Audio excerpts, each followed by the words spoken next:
So these building blocks are important for Walter,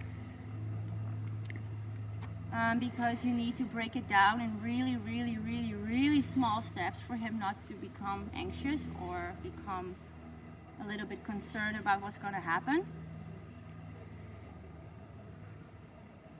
So same thing with his left front foot. So I start with his shoulder, that's the baseline. But now that I'm not facing him anymore, I try to take extra time. There you go. And then you can go in his feet maybe. But it will take time, and we had his leg pretty stable and quiet, and we're able to like pet him a little bit on the frog, so that was okay for him. But when you introduce something like a hoof pick, I just try to put one in the back pocket of my pants. So when I'm going like this and he's giving me his foot,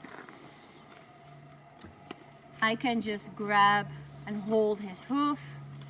And what I do the first time is I rub my thumb over his hoof so he knows, okay, this is the next step, instead of immediately going for the hoof, because that will freak him out. So I will just gently rub, pet, whatever, until he tells me it's the time to give his foot. So you're standing like this and the hoof is in your hand, and you can do this with the thumb. If that's okay, you can pet him on his sole, on his frog, see what happens. If all that goes okay, I just grab my hoof pick, clean his hoofs, that's it. And then maybe when you do that a couple of times, it will no longer be an issue. You can go to the back, do his back feet. But the only thing is, he has to be in control of the whole thing. I cannot tell him no, and I cannot tell him not to do things. I cannot tell him to be quiet, because if he is not quiet and I'm telling him to be quiet, he's only getting more frustrated and more anxious, because he's not understanding what I'm asking of him. So he has to be in control of the whole process. And I think if you honor that, everything will be fine. That's the main thing. So no reaching for his legs, no grabbing his legs, no holding his legs, only rubbing and petting. And when the time is right, he will give his feet. And then you can grab them, and then you can hold them. Because then he's already told you that he's ready, he's okay with it, he's more comfortable with it, instead of us grabbing his feet and him feeling trapped and feeling restricted and just blowing up. And that's us giving the horse reasons to do what they do.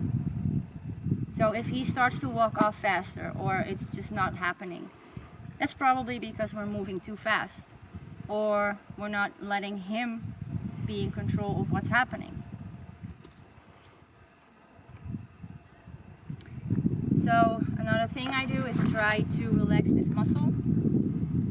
So when a horse is anxious or getting ready to be in a fight or flight or freeze mode, this is the first muscle, one of the first muscles. I will try to harden. So you can also try to use this muscle from like the back of their pole atlas back to the shoulder, and that also will give them some relaxation. And you will notice that this muscle will become a little bit more soft.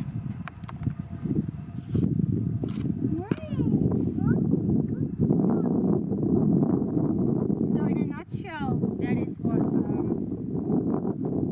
my process is with Walter.